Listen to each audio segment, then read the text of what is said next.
and right behind me is the Old South Meeting House. Now, this was built in 1729. There was originally a wooden structure here, but it's in 1729 that this brick structure was constructed. And this is a place that is probably most famous for what happened here in 1773. It was right here in the month of December that a meeting was held, and at that meeting, a group of Bostonians voted and decided to march down to Griffin Wharf and to destroy, just a little bit of tea, just 340 chests or so of British tea to protest the Tea Act. Now, some other interesting things about this particular building. That meeting, of course, the Sons of Liberty made sure to have some ringers in the crowd to help steer things in the direction that they wanted it to go. But this building, it was beautiful inside. It was, you have those individualized, compartmentalized pews. I'm sure there's a word for it. I don't know what the term is, but it was so interesting and calm in there, because even though it's a busy Saturday here in Boston and you've got a lot of people on tours and things going on, inside the Old South Meeting House, because you got to pay $10 to get in there, or 15 to do that, plus the Old State House. Not a lot of people spend the money to go in there, and I will tell you, you should do it.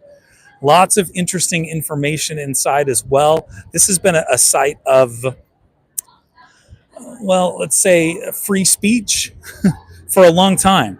And so it wasn't just at the time of the American Revolution, but afterward. One interesting thing that we saw in there's a little plaque that talked about what George Washington thought when he came here after the siege of Boston ended.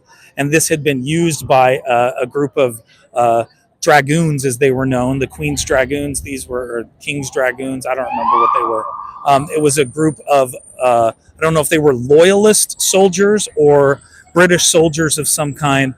And they had used this building during the time of the siege of Boston, and then trashed it on the way out. And George Washington was like, he wasn't impressed by that. He was pretty saddened by the sight he saw when they trashed the place. But anyway, a couple of other things that were interesting. So it's a place of free speech for a long time.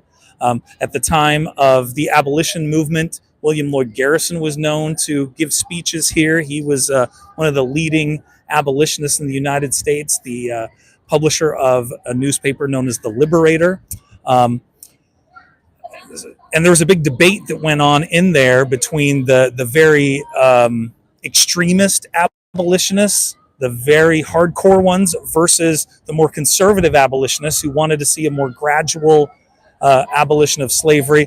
And there were a lot of debates within the walls of that church. And that was one of the things that we both talked about when we were in there. Man, if these walls could talk, the number of famous people that have come through here, the number of debates throughout our history.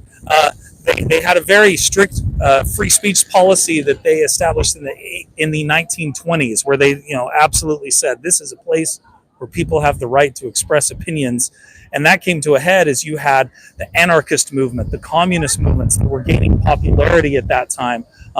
And there were debates over the Sacco and Vanzetti arrests, the famous anarchists here in Boston who were accused of murder and were tried, convicted, and executed right here in Boston. These were two Italian immigrants who were anarchists. So this is a place that has featured prominently throughout history. One interesting thing also, about 100 years after the events of the American Revolution in the late 19th century, the congregation moved to a place in the Back Bay here in Boston, and they were talking about tearing the building down.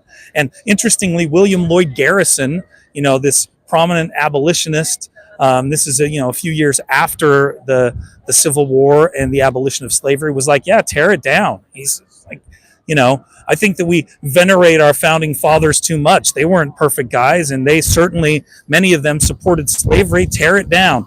Fortunately, that did not happen. And not surprisingly, it was a group of local women who raised money, protested, and managed to keep this building standing, and we are the beneficiaries of that today. So a couple of other things right in this square, right in this area that are of interest. Just down the street there that runs alongside the building, you can see Ben Franklin's birthplace. birthplace. It's marked kind of up high on a building.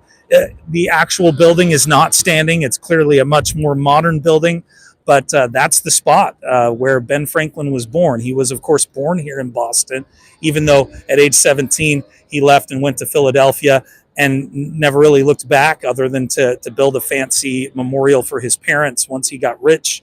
That's in the burying ground here, the Granary burying ground. One other very interesting thing of note here is the oldest commercial building in Boston, some say in all of the United States, is the Old Corner Bookstore, which you can see today is a Chipotle. Still a commercial building, but maybe not the same as the Old Corner Bookstore. But hey, there it is in all of its glory. We'll be eating there later. No, we won't. But it's cool that that building is still standing and still a commercial building. Yeah. But anyway, great sight to see. Again, you can see this and the old State House on the inside, which one of the cool things about the old State House is the fact that it also is a stop for the T. That's the subway here, right there at the old State House, like within the old State House. You know, you got to repurpose things to keep these old buildings alive. Oh, one other interesting thing about the old State House while I'm thinking about it. In 1776, the Declaration of Independence was read aloud to the people of Boston for the first time from the little kind of balcony area there. And at the time of our bicentennial, so 1976, when we were celebrating 200 years since the Declaration of Independence, a very interesting person read the Declaration of Independence from the balcony there. And it's not who you'd expect. It was Queen Elizabeth II. Yes, she actually read our Declaration of Independence from Boston, from the balcony of the old State House. So, cool little fun fact for you.